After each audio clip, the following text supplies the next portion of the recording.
All right, we're doing the split payment disclosure here. Antonia, at 60 months, your payment will be $544 to $564. So if you will choose the payment that works best for you, we'll get your new vehicle ready for delivery. No, that's way too high. What did you get that payment? Okay, I understand. Hey, look, everybody says the same thing. Everybody's payments are too high. My payments are too high as well. Other than the payment, though, everything else is fine. Nothing else stops you from taking delivery today, correct? That's the big thing there, payment. Okay, I tell you what. Let me show you where we did get the payment, because that's a great question. Let's take the high end, okay? $564. That's with your trade-in. Now, your payment, Antonia, without the trade-in, is $480.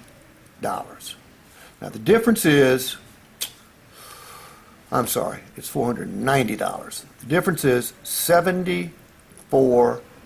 Now, the question is, why would your payment be so much less without the trade-in than with the trade-in? And the answer is because of the negative equity. You're almost $6,500 upside down. And, you know, we talked about this earlier. Look, I don't know what happened the last time you purchased a vehicle, but we're not going to let that happen again. Unfortunately, about 70% of the people that show up here trying to trade a car have suffered from the same malady, and that's this negative equity thing. How does that happen? Well, it's not just the market, okay? Look, you bought a fine car, but obviously you outgrew it a bit quicker than you thought you would. I'm going to guess that you've probably financed it longer than you wanted to, but somebody said, hey, your payments will go down if you go out to 72 months, right? Yes. And they probably said, don't worry about cash, you don't need much.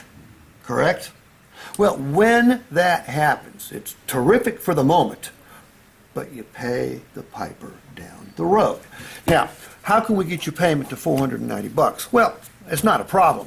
We would have to have you put down an additional $6,500. I told you we'd pay off your car, and we absolutely will. But if you want to pay off the negative equity portion of the payoff, then you would add $6,500 to your initial investment. All right? So, option number one is you put this $6,500 down, okay, and your payment drops down to $490. Option number two, keep that cash where it is. Okay, look, the stock market ain't doing too badly right now. The banks aren't paying an arm and a leg, but it's better to have cash than not have cash. So you keep that money in the bank, and you pay $564 a month. Now, how's that work out? Well, do me a favor. Divide 74 by 30.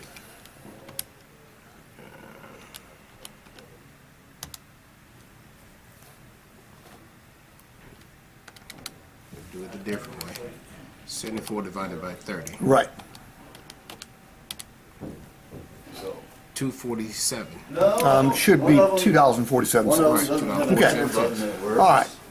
That's how much more a day you would pay. So the question becomes, look, is it worth $2.47 to you to keep $6,500 in the bank? And if it is, just go ahead and say, Steve, give me $564. Or, if you'd like me to, I will check to see if you qualify for an extended term. Which way works best for you? I'd rather just go ahead and pay the piper, like you say. You don't have to pay it anyway. That makes terrific sense. No problem. I just want to give you a heads up. You got it. Yep.